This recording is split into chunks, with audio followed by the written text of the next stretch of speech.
A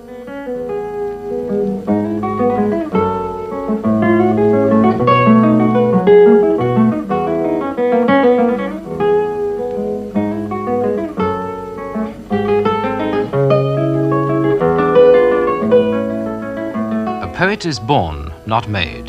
A man is not a poet unless there is some peculiar event in his family history to account for him. The poet, like his poetry, is himself the result of the fusion of incongruous forces. So states Robert Graves, the poet who lives high above the sea in Mallorca. In his youth, the Welsh mountains, which he climbed with Mallory, provided a similar natural release, for he has always been a man to command large horizons. One of the 1418 war poets and friend of Siegfried Sassoon, Graves wrote of his experiences in Goodbye to All That. It remains a classic statement for his generation. Patriotism in the trenches, he wrote, was too remote a sentiment and at once rejected as fit only for civilians. Primarily a poet, Graves is also the author of a large variety of works covering over 100 titles and including historical novels, translations, mythology, children's books, and biographies. He has long made his home in the Mediterranean island of Mallorca, where he lives close to the small Spanish village of Deyá. Here, in a house built on the proceeds of his Claudio's books, he lives with his second wife and has helped to bring up 4 of his 8 children. He retires to a room at the back of his house to write, using a paintbrush to ink out his mistakes. He claims, in fact, to enjoy rewriting and making it easy for his readers. And here Graves continues to write, situated appropriately between the mountains and the sea. Tonight he talks to Malcolm Muggeridge about those incongruous forces that have made him what he is.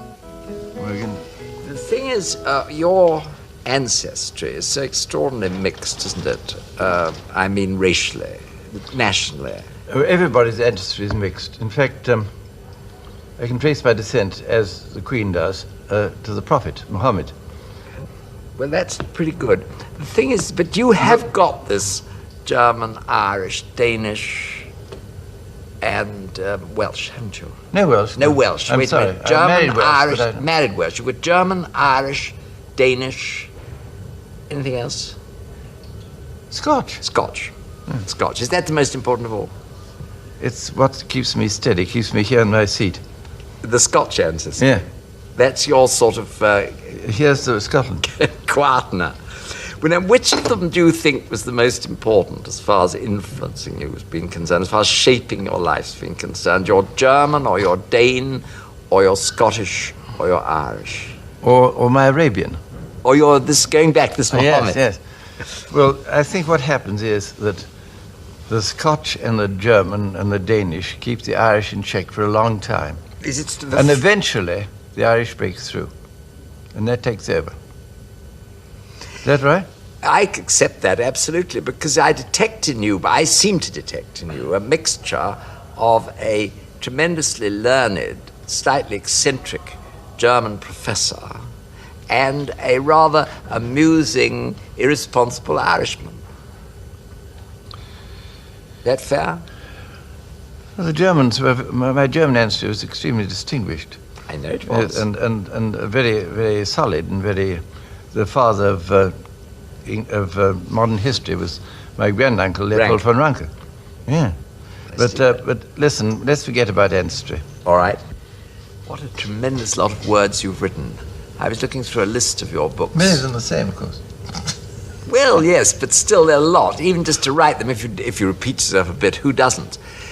But I suppose that it's your poetry that you care about most. Well, when I'm writing it, yes. But I don't care what happens to it afterwards, really. You never read it or look at it? Well, I revise my poems every few years. But that's the part of your work that you attach importance to, poems. That's my job, yeah. What about all the others? I, Claudius, things like that. Well, I wrote I, Claudius because I was... I'd been let down a land deal. I had to find £4,000, and I'd mortgaged my house. And I made a note a couple of years before that there was something very wrong with the Claudius story. and that the historians weren't telling the truth.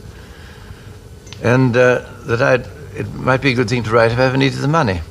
And I did need the money, so I wrote it, and I made £8,000 in 6 months. And that saved my house. And it was purely a practical job. And therefore now you disregard that as something that you did to earn money, as distinct from poetry, which is you. Poetry is me, yes.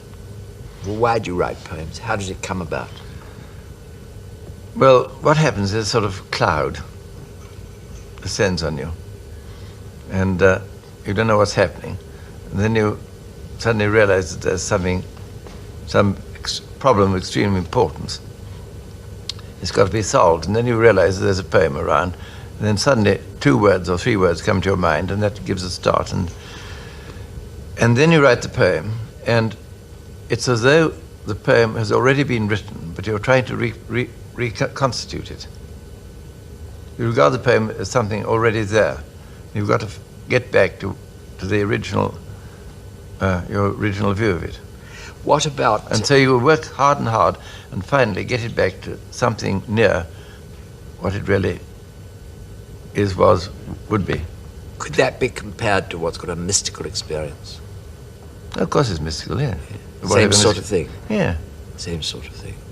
Therefore, it's something that, some reality that you're trying to grasp. Something that's there, as you say, that something you're there trying... It's got to be said, and it's always about... Well, there's the right hand and the left hand. The left hand is a satiric hand, and the right hand is the creative hand. And you write a certain amount of satiric poems, and But they're left-handers. They're all left-handers, but that's in order to keep an even balance. But the important thing is the right hand. Do you feel that you've succeeded at times, at any rate, in doing this, in getting this thing out? I mean, that you... Well, when you find a poem, you can't do anything more to it, then you put it away. But you keep on revising them. Well, it's easy to cheat yourself, you see. And very often you think that you've written a poem that's all right, and then after a time you realize that in some slight way you've cheated, and then that has to go. Would you say that religion had played much part in your life, really? I mean, in a general sense, white goddess or what? That's religion, well, isn't it? Is that religion? There's a difference between religion and ecclesiasticism. True enough. It's what the Americans call a 4-bit word. And I'm not an ecclesiastic.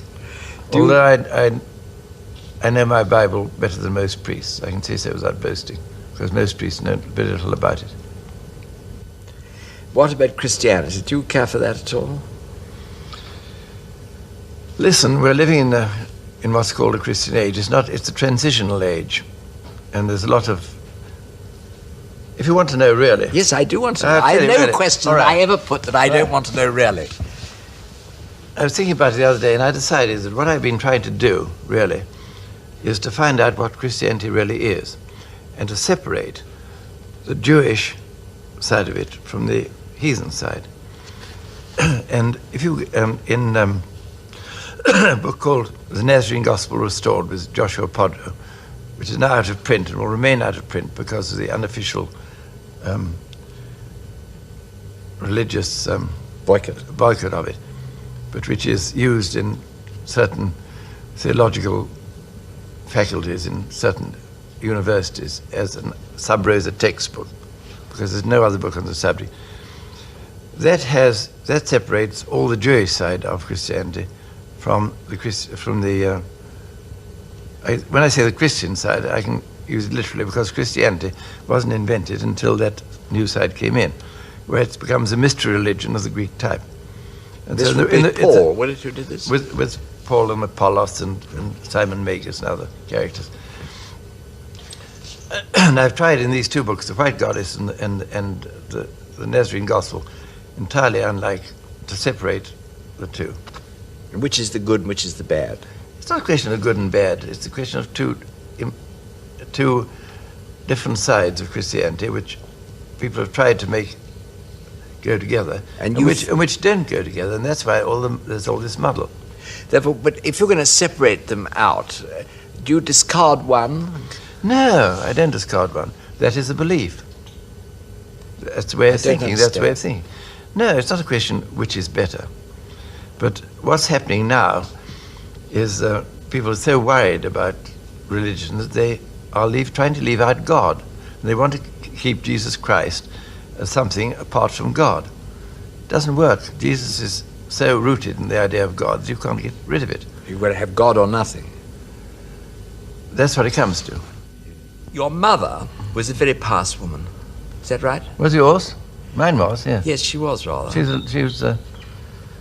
was going to be a missionary, and she married my father instead. Yes, and begot you.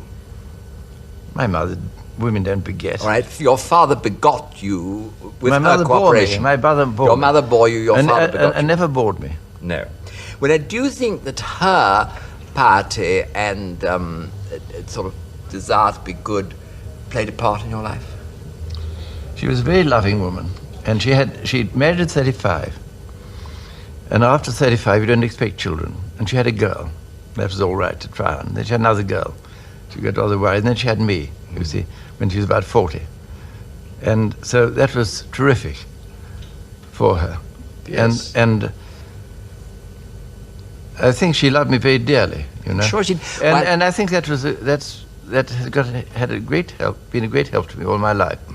One feels that in your book, actually, in Goodbye to Oh, Black. she was very cross with me because I did the wrong things. I broke all the social conventions, but it was, you know. But she didn't feel ultimately cross. No. No. What about Charterhouse? How did that affect you, going to a public school? You weren't... I read about Charterhouse the other day in one of these evening papers, somebody writing about it, and saying very much what I had said, only rather more severely. So it must be the same now. Well, I didn't send any of my children there. No. But I don't think they could have taken it, really. You weren't at all happy there, were you? You see, all schools are bad. You mean education's Every bad? school is bad. Education's bad. Education's bad. Every school is bad. I'm terrific down with The only education. the trouble is you've got to get the children out of the parents' hair. So you've got to send them to school. Boarding school? Must be boarding school. I don't know. Now, what about homosexuality at public schools? Do you think you write a bit about that? I mention homosexuality, but if you keep boys away from girls, then you get homosexuality. Yes. Do you think this is a bad thing to happen? I think schools are bad, just that. Right. And it doesn't happen in other places where you have boys and girls naturally together. You don't get homosexuality. Do you think the fact that you went through a homosexual phase at Charterhouse influenced you much? It wasn't a homosexual phase. It was no more than, listen, poor old Shakespeare. You see, he wrote those sonnets. Those sonnets, and he was a playwright and knew not what the stage is like. And in those days, all the women's parts were played by boys, and so he naturally got rather sensitive. And the boys can take on over women characteristics and play the woman in an extraordinary way.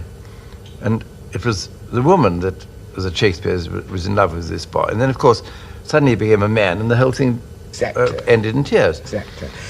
But you've got to distinguish between homosexuality of one sort and homosexuality in which the boy is playing the woman. Right, I quite understand that distinction. The only thing I wonder is whether, not having been to a school of that kind myself, whether the fact that you go through this phase, I mean, looking back on it, whether you think the influence of it is bad or good or large or small. Everything is interesting, isn't it, so to speak? Yes. I mean, you don't look back on it as something that was blighting or anything like that. No, I'm not a faggot myself. No, I know you're not. Thank you. I give you full credit for that. Well, now, anyway, the thing is that the phase passed. Yes, everything passes, isn't it? Because you're always writing about love and women. The dust cloud passes, everything passes. Everything passes, thank God. You're always writing about love and women in your poems now, aren't you? That's what poetry is mostly about, isn't it? I suppose it is. But I was just wondering whether that is I mean, whether that's based on particular people or sort of general emotions. When you write a poem about women or disappointed love, most of your If love... you ask you for telephone numbers, I'm not going to give you any. I'm much too old to be able to make any use of your How old are telephone you? numbers. 62. Boy. What? Mere boy. No, but I couldn't make any use of your telephone numbers. I couldn't hope to appear in your place. The thing is, What are you making me say? I don't make you say anything. I'm just exploring the influences which have made your poetry what it is. Now, we come to another great influence in your life, the war, the 1418 war. That was a terrific influence, wasn't it? Oh, yes. You know what Dr. Johnson said? No. He said, I can't remember his exact words, or what Boswell said they were, but it was that nobody who's not served in the war has any sense of self-respect, which makes me believe the stories that Dr. Johnson fought with the British troops against the Scots in the... It's interesting. I didn't know that. Because you wouldn't say that if you hadn't been in the war. Or did it got somehow sort of been... Anyway, you feel that. Therefore, you look back on this harrowing experience really with... There's a good deal in it that was positive rather than negative. Oh, yes, we were all quite crazy, in a very positive way, completely crazy. But it was a terrific experience and not altogether a lost one, as it were. Oh, no, rather not. No, it was marvelous, because you had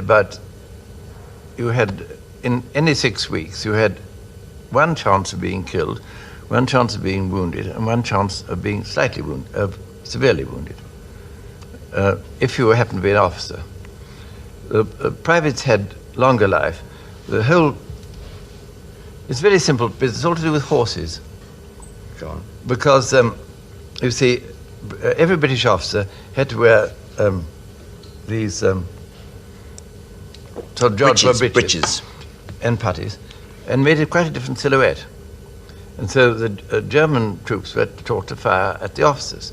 They were showed the silhouettes of English officers. So they shot at us. Because in the Second World War, we knew about that, we took jolly good care that we were indistinguishable from privates. Yes, that's fine. And what's more, in the Second World War, when you had 10% of casualties, they took you back and they gave you sedatives and they gave you a rest. With us, we went up to 90% casualties, but brought back and recharged and put in again. But you were a terrific gang of neurotics afterwards, the ones of you who got through. Sure, it was our adrenaline glands poisoning us. Yes. That's all right. Well, what about that? Well, you can't stop glands, can you? No, you can't, Charlie. You have to surrender to your glands. You want a match? I haven't got one. We'll Sorry. have to do that. Thing is, anyway, the war is terrific, played a terrific part, didn't it? Well, you learned a certain extremism from war, and you learned never to leave go of anything. And you also learned, well, you see, I once compromised, and it's been on my conscience ever since. That's to say that at a certain time in 1917, I was only 20 at the time, but everybody else had been killed, so I was a captain. In fact, last week I celebrated my 50th year as a captain. 50 years as captain? 50 years as a captain.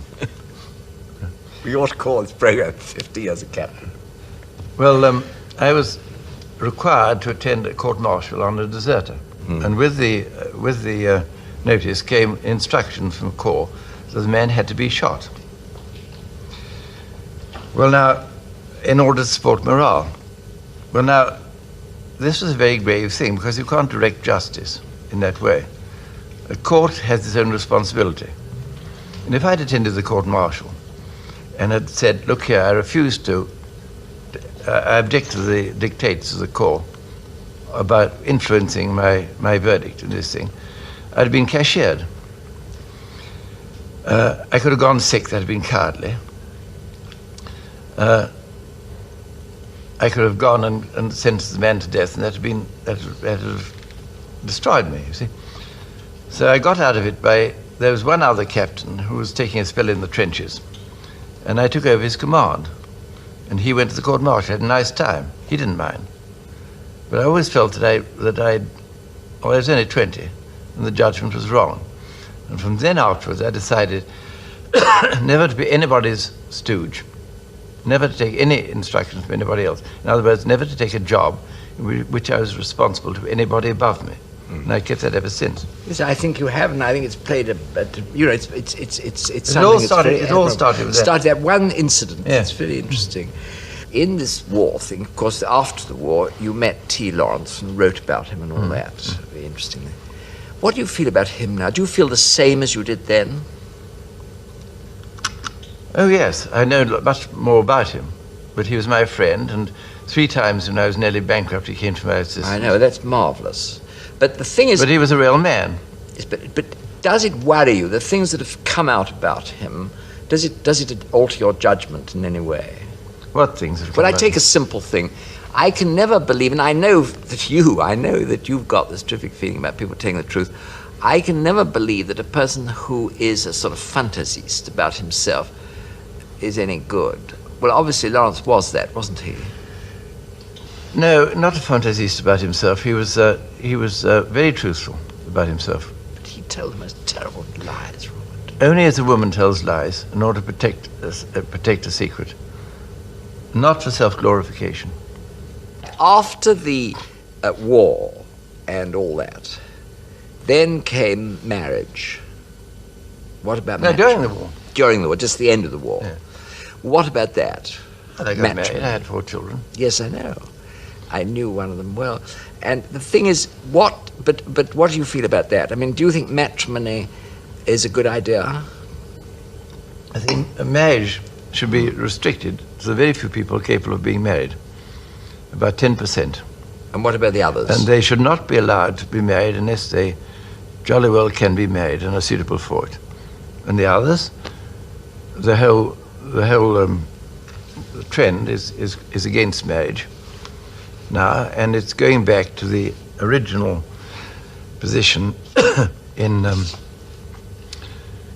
Europe and in Arabia and in everywhere before patriarchal marriage came in, which a woman was completely free to take her own husband, choose him, and discard him when she wanted to, and she kept the children. He had no responsibility for the children at all. But doesn't all your white goddess business and so on mean that you rather incline to the view of the feminine as the dominant principle in life? That's what's happening now, and we agree. can't stop it. The only thing is that patriarchy dies very hard, and what's really happened is, I've got a lecture about this at Oxford quite soon. It's a very good subject. It's about how we've, first of all, never mind what happened first because it's complicated. Then you had a matriarchy, then you had a patriarchy, now we have a mechanarchy, that's the rule of the machine. And matriarchy and patriarchy are both destroyed by mechanarchy. And something else has got to happen. I see. And what's going to happen is one of the most exciting things. What do you think will happen then? You wait. No, but tell me, give us some idea now while people are looking at you. Some Well, notion. I think somehow that the principle of magic, when I say, you say magic, and people don't know the difference between magic and sorcery even. But anyhow, the principle of magic will re-establish itself. So And that, save us, and save a few. The rest can go to hell, will go to hell. but it'll save a few. There's always Is this connected- there's always a Noah's Ark, you know. Well, we're heading for a crash, we know that. Yes. Doesn't matter about what form the crash takes. We'll be all dead by that time. It's not going to happen for another. How long do you think? Well, when's the population explosion time for? I think 2036, is it? Doesn't affect us then, does it? Well, I don't know. Because they may discover something to make us go on living, you know. Oh, God forbid. Would you like that, incidentally? Well, you know, it's happened. On 3 occasions, I would have been dead if something hadn't just been discovered which enabled me to continue this existence. You mean that's through illness or something? Yes, illness or wounds. Or Wounds. This, that, and that. And therefore you think that if somebody produced something which enabled you to go on living indefinitely, you'd take it. Would you?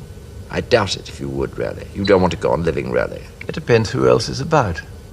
I see. What about being a professor? Of course, you were a professor before, actually, weren't you? Well, I'm a professor of poetry at Oxford, but that's the only, I think, I can say it's the only elective professorship in the United Kingdom. But you were professor in Cairo, never forget that. That was a job given me by three friends of mine, Colonel Lawrence, Arnold Bennett and John Buchan. You know I went there as a lecturer immediately after you. So that part of it It was interests me very much. Donmay, yes. Yes. But I took the job because my wife was ordered to go to a hot climate, and it's the only way I could get there. There's always another reason. I took this job at Oxford for an entirely personal reason. What was it? I will not tell you. How interesting, how intriguing. But you won't tell. No. Have you ever told anybody? Yes. But only privately? Yeah. You've never written it or anything? No. All right, well, we just have to accept the fact that it's something we don't know, that you took it for private reasons. Nothing to do with being Professor of Poetry at Oxford. Do you know, I think, Robert, that this applies to almost everything. I think everybody takes things for private reasons. Really. Of course they do, yeah. It's So all they should. yes, it's all a pretense. No, Everything- not a pretense. It's What is it? Convention, ritual. no, it's doing the right thing for the right reasons, but not for the apparent reasons. Yes, well, that's what I mean. Isn't that a And it's been a great pretense? success. I've had great fun there. Isn't that a pretense? Why do you No. take out the word pretense? I mean, if it's you're seeming to do it for one reason and really doing it for another, isn't that a pretense? No. Is it very strenuous? Yeah. Very strenuous. You don't get much dough for it, do you? Oh no, it costs me about twice as much as I get. So just for the No, glory. 3 times as much as I get. What about money? Do you think money is the thing that affects one's life much? A need for money? You joking? No, I'm not. Well, the other day I got ruined. What do you mean you lost all your money? Yeah. How'd you do that? A fraudulent chap who owned all my copyrights went away with £10,000. Good God. I laughed like hell. You take it very seriously. Well, I mean, I don't think it's a particularly pleasant thing to happen. It's very, very funny. Oh, everything's funny in a way. It's done me a lot of good. Has it? Why? Because you're going to now write a lot of other things. No, I can't even write anything because there's a chap who owns all my copyright is in prison in Switzerland, and I can't can't sign any more contracts. So you're a free man. Yeah. He's liberated you, this liberated man. me, yes. So that's good. That's an interesting point. Another thing, of course, connected with that, I like very much in you, is your humor. I've got no sense of humor. You haven't got a sense of humor. No. I quite agree with that, but you've got a hell of a lot of humor. Humor being a sense of the ridiculous, a sense of the inappropriateness of things, of the absurdity of life. You've got a lot Now of look at that. us here. Yes, I quite agree. If you hadn't got that, you'd have died of melancholia. You've got a melancholic temperament. There's some of the black Irish in me. That's it. Yeah. You've got a real deep melancholic temperament. And you've been saved from that by this humor. Do you agree with that? Now I'm lecturing you instead of asking you questions. It goes together. Instead of asking you It goes questions. They do go together, of In the course. shebeen especially. Yes, they do go together. Do you ever go to Ireland? No. I've been there twice or 3 times. And it's so exactly like I've always remembered it. I come away again once. You don't like it, really? It frightens me. It's like going back into the womb, you know. So I see that. Are you going to go on writing poetry forever, to the end of your life? Nobody knows. I don't even know if I have written poems. How do you mean you don't know? I'm saying, as Robert Frost said, poet is a praise word, and you can't. You know, I write poems, quotes, unquotes, You certainly do. and they go on, and they're the only thing I'm really interested in my work. This has been your life, in a way. Yes, I said somewhere that I write poems, I write prose, as a man breeds dogs in order to feed his cat. But you write poems because that's the thing. Because I damn well must. Yes. And that's the tragedy or the joke or something. Tragedy, joke.